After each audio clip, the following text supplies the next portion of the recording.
Welcome, everyone. I'm Karen MacNeil, author of The Wine Bible, and this is winespeak.com's People to Know, insider interviews with the most fascinating and important people in the wine business. And today we're speaking with Ted Hall, who is the president and CEO of Long Meadow Ranch, founded with his wife Laddie in 1989. Long Meadow Ranch includes 3 wine estates in Napa and Mendocino counties, as well as the quite wonderful Farmstead restaurant in Napa Valley, and over 2,000 acres of farm, which produce grapes, olives, fruits and vegetables, and grass-fed lamb and beef. Hall graduated from Princeton University with a degree in electrical engineering and received his MBA from Stanford. After joining the global consulting firm McKinsey Company, Hall went on to become senior then managing partner over the course of 28 years with the firm. In fact, he was at the age of 29, the youngest partner ever at McKinsey. He's been the director of the Napa Valley Grapegrowers since 2014 and has been the chair of the St. Helena School District's Agricultural Education Committee since 2008. And he is the recipient of the 2017 Grower of the Year Award from Napa Valley Grapegrowers and the 2013 Acre by Acre Award from the Land Trust of Napa Valley. So Ted, welcome. Thank you, Karen. Yeah, you were the first principal ever at McKinsey. You are a business entrepreneur, and at the same time, you're a cattle rancher and an organic farmer, a music executive, a winery owner, a competitive athlete. I mean, tell us what you were like as a kid. I mean, it sounds like the word overachiever was coined for you. Well, first of all, I had a great early childhood. My mother and my grandfather were organic pioneers. In fact, I lived on a small farm in western Pennsylvania. My mother especially was passionate. The word organic was actually invented by a guy named Rodale, which is the Rodale Press that published the organic gardening magazine for generations. And so I had this wonderful experience living on the farm and learning from my mother and my grandfather's long tradition. Some of my first memories are mixing tobacco water with my grandfather to spray on insects, which was a natural remedy. We used bars of ivory soap to make soapy water to combat aphids. We did many of those things. So, and then over my career, it's actually not very complicated.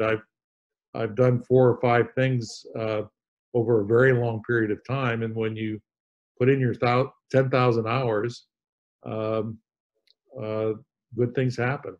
So yeah, well, I think you're being modest about that. But let me stay with your family life for a moment. Was wine part of your family life?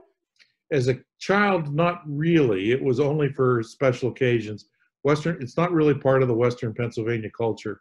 My grandfather, my father all drank, and both my grandfathers actually drank rye whiskey, which was sort of typical of the region, right? But that was one of those magic events. Somebody gave me a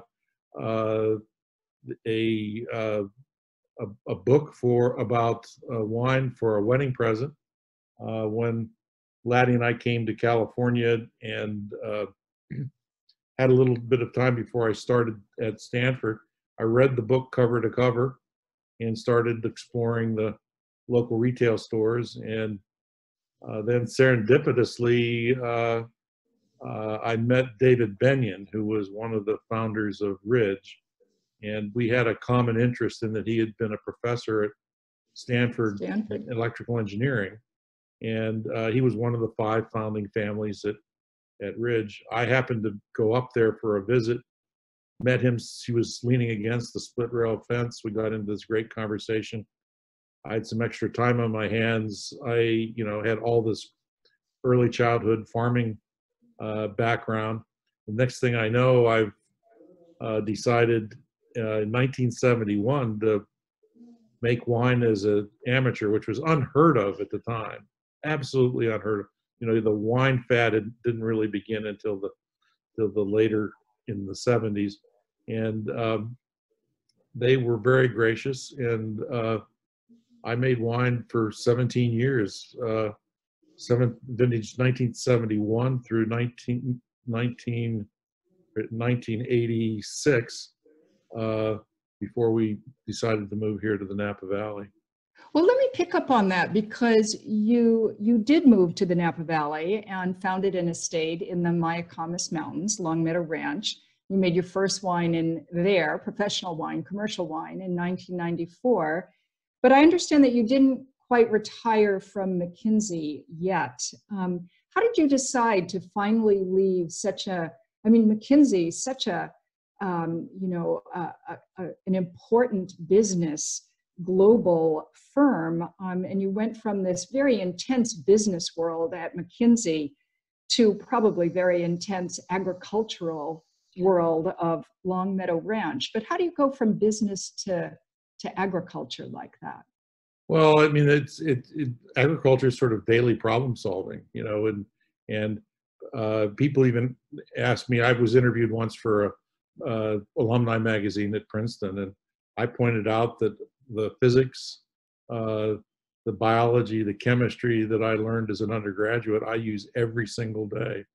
And because our approach to organic farming has been based in scientific first principle, which was the influence that my chemical engineer father had on us at the farm in Pennsylvania. And the net result is that there's nothing that we do in our farming practice that I don't have a point of view about why it works from scientific first principle. So, so we don't believe that organic farming is a belief system, right? We're not evangelical. It's a very well thought through, disciplined protocol for producing higher quality at lower cost. And so that fascinating with those problem solving. And then I also took up several other professional responsibilities as a director of companies, and so the transition wasn't that abrupt, really. Yeah. Now, when you founded the winery, you hired Kathy Corison as Long Meadow Ranch's first winemaker. And of course, Ashley Heisey, who is the current vice president of winemaking, has been with you for more than a decade. Is it just coincidence that both of them are women, or was that a conscious decision on your part? Well, it's coincidence. And interestingly, even the general manager of the winery for many years, Kathy Hazel, obviously is a woman. I've always, I just took it as second nature. I never actually thought twice about it. I mean, everybody told me back in the early 90s that I would never get Kathy Corison to work with me. She was too independent. She had struck out on her own, and there was no way in the world that she would agree to work with you. And I still remember us sitting around a table up here, not far from where I'm sitting right now, and it must have been 92 maybe. And I had the best line of my life. If it had been a pickup line in a bar, it would have been memorialized. She said, "So Ted, how did you find me?" And I said, "Through my mouth, through my palate." Ooh, that is a good pickup line. She almost cried. Yeah. Wow. And that would really appeal to Kathy Corison. That's right. Well, and and it demonstrated that I understood enough about that style of winemaking, which was where I was coming from. I had the wonderful privilege of working with Paul Draper, and he never made a red wine over 14% alcohol. and in great classic, even the great Montebellos, you know, or that very moderate Bordelais sensibility, and that's definitely defined by Kathy. And so, you know, she asked me at the time what was my favorite French wine, and I said, well, be from the commune of in Bordeaux of Saint Julien. And she said, you know, me too. Okay, well, and the rest is history, as they say. History. You know, I want to stay with wine for a second here, because at one time you were chairman of the board of the Robert Mondavi winery, and you played a really important role in the selling of that company to Constellation Brands in 2004. I'm wondering how did you reach that decision? That must have been enormously complex. Well, the situation was very complex, and you know, there's been a very high quality book written by Julie Flynn that's called House of Mondavi, and from everything that I am personally aware of and as reported in that book, it's 99% accurate. And so the most important thing to understand is that the family had taken the company public in 1994. So they had sold the company in effect to the public, even though they hadn't mentally and emotionally adapted to that reality. A number of really significant, burdensome financial decisions have been made in the wine recession of 97 to 2000 or so. And so the company was in very poor strategic and financial shape.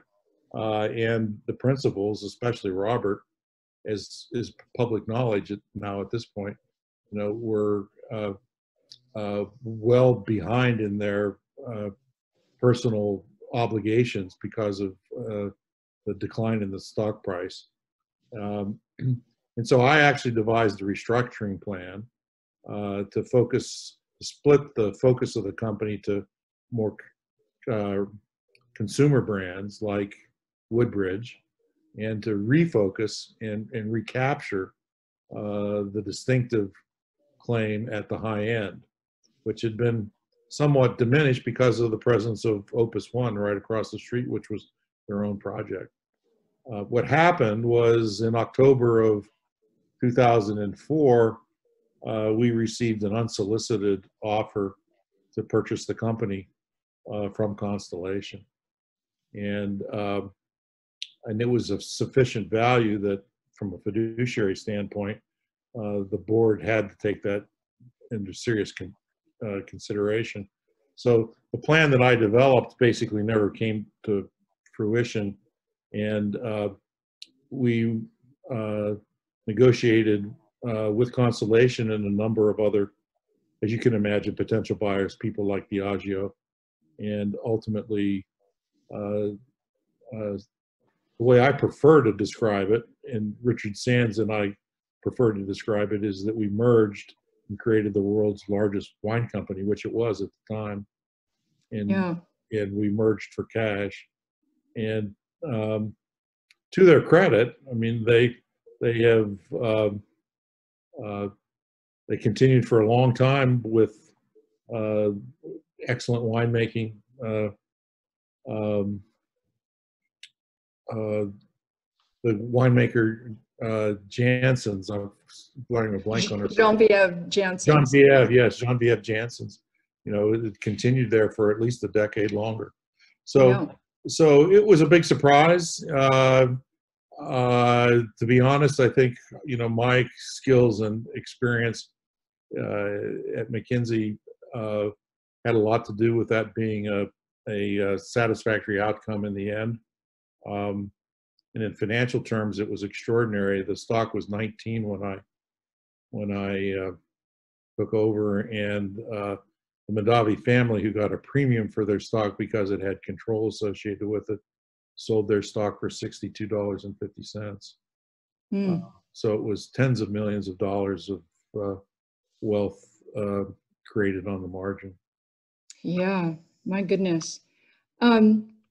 And by the way, the book by Julia Flynn, The House of Mondavi, Julia Flynn, a former Wall Street Journal reporter, that book was vetted very carefully by Wall Street Journal lawyers.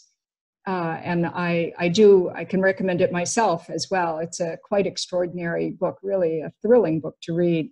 So Longmeadow Ranch, back to you, was hard hit in 2005.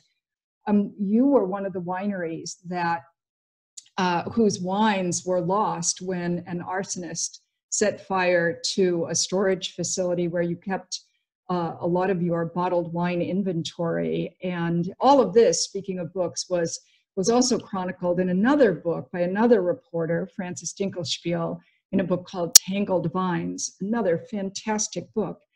How much wine did you lose? Can you tell us about that? That must have been devastating. It was terrible. We lost everything. We had every bottled wine that we'd ever made, we lost. So we moved our entire wine library and all of our bottled inventory to the warehouse on Mare Island, thinking that was a brilliant move. And I thought I was being very forward thinking. Most people forget now, you forget bad things, but the period 2000 to 2002, we experienced both an earthquake here in Napa in 2000, but also 12 or 14 major power failures brought on by the scandal with the California Power Authority and Enron. And so everybody had all these concerns about warehouse locations and warehouse storage and their ability to maintain temperature. The beauty of this warehouse was that it had actually been used to store components of a nuclear weapon and was 6 foot thick concrete. And my view was if the Russians couldn't penetrate it, my wine was likely to be safe. What we didn't know was that we would become victims of arson. So the only thing that we had left was the wine that was in the barrel or that was fermenting. This happened in October of 2005.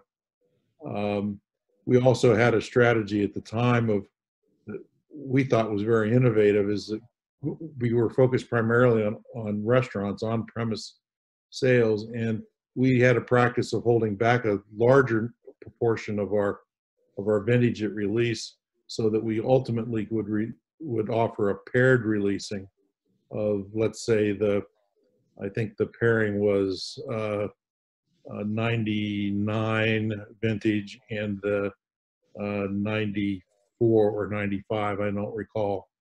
And we set that up so that we would do that every year, so that we would enable restaurants to have the beginnings of a vertical collection without having to invest in the inventory. So, and we did that because we were relatively well capitalized. We ended up losing it all. And the family faced the decision that we refer to this all the time of do we try to do this, or do we just sell everything and move to Barbados?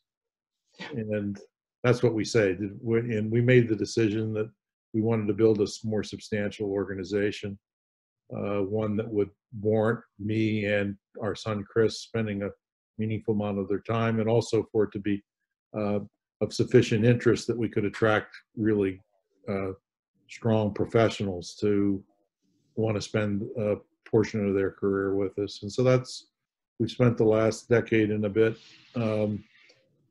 doing exactly that. And Farmstead must be then a part of that. That must have been part of that subsequent master plan. It is just an incredible restaurant in St. Helena, and has become a favorite, I think, of locals. You can go there any night and find a bunch of people who are local winemakers hanging out, as well as visitors. Is that how Farmstead came about? Well, what we realized, we'd also, discovered that we had Napa County's oldest olive orchard hidden in the forest here. After we discovered that after we arrived, and we were the first combined winery and olive oil facility in the United States. As hard as it is to believe, and how common it is in Italy, but we have been trying to carry to the marketplace this idea that we were purveyor of food, meaning wine and olive oil, and believing that wine is a complement to food, and doing that with entirely sustainable organic farming methods.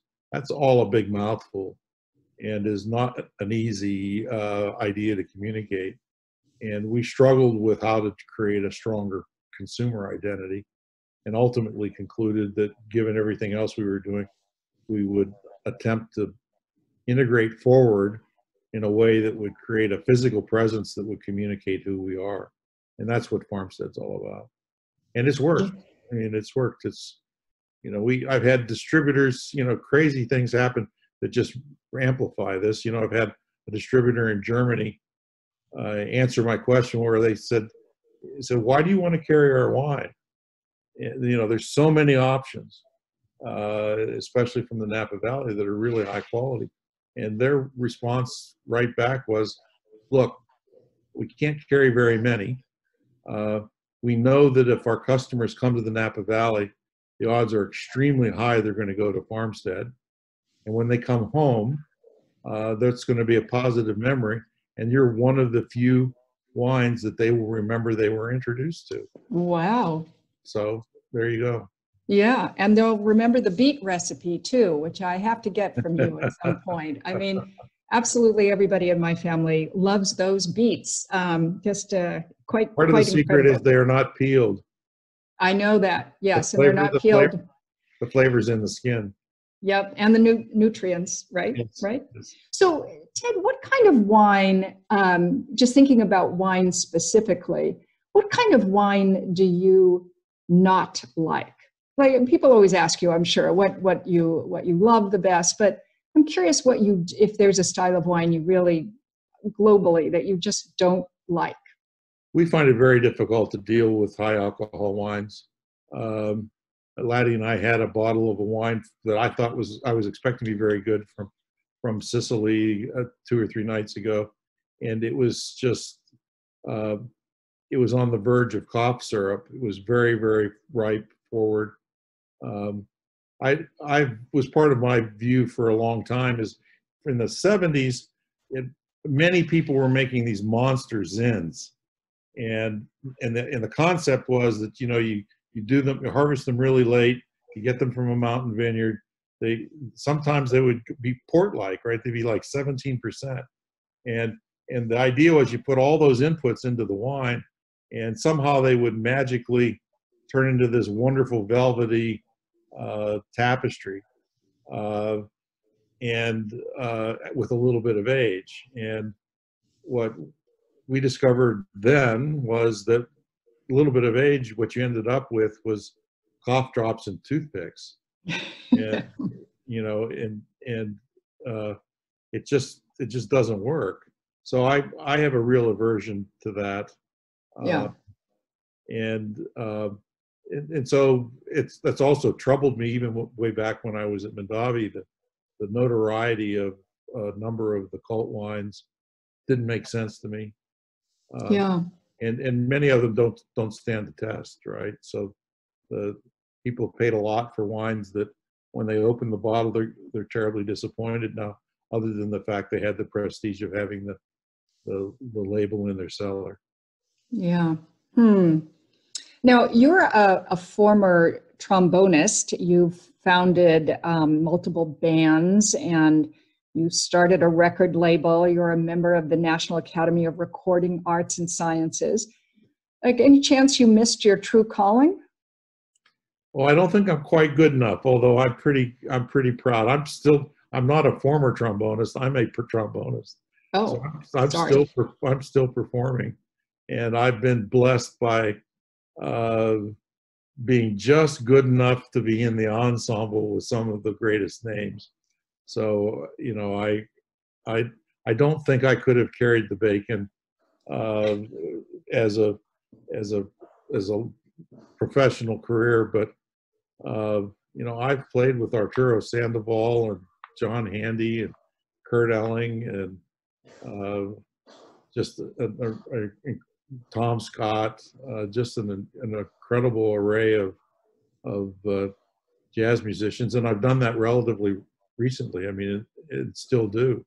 So it's a wonderful part of my life, and it brings joy, and I'm sure that it makes me a foot taller, and it's going to extend my life.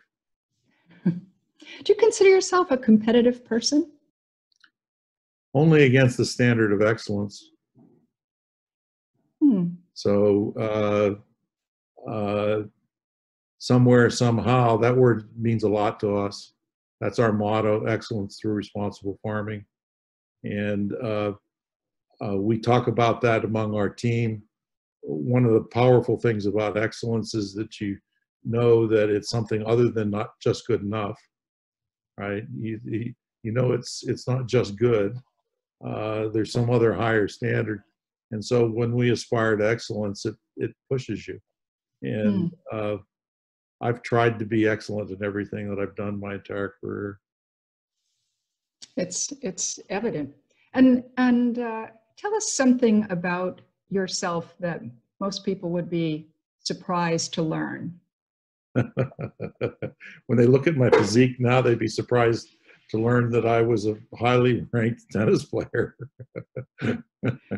Well, you were a competitive athlete in several fields, right? Sailing. Yes, tennis. and sailing too. Yeah, but sailing. I had tennis. My shock was when I moved from my high school team to at the time Princeton and the Ivy League had players like Stan Smith, and just that was the probably because of the East Coast tradition. I found myself over my head, and so I switched to squash. I became the university intramural squash champion.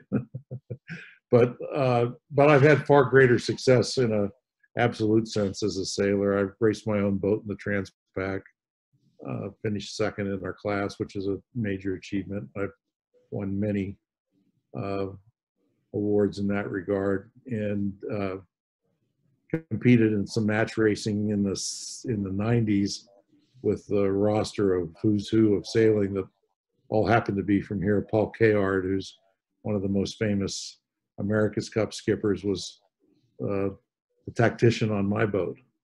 So we've had a good long run there. Yeah, and you own a famous boat, right? I do own a boat. It's called Bright Star. It was built for a movie star in Hollywood in the 30s, and is quite a gorgeous yacht. I've moved out of the plastic boat mode 20 years ago into the wooden boat world, and that's wonderful. It's wonderful because there's a sense of tradition and